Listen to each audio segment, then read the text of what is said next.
In this video, I'll show you how to download and sign up for Cash App in just a few simple steps. First, open your App Store, whether you're on iPhone or Android, and search for Cash App.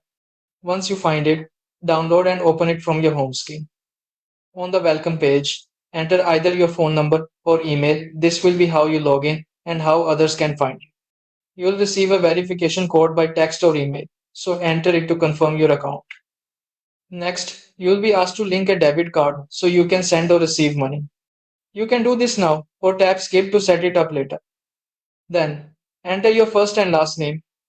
Choose a unique dollar. Cash tag. This is your personal payment name and add your zip code. Finally, you can allow Cash App to access your contacts to make sending and requesting money easier or skip that step. Once you're done, you'll land on the Cash App home screen and your account is ready to use.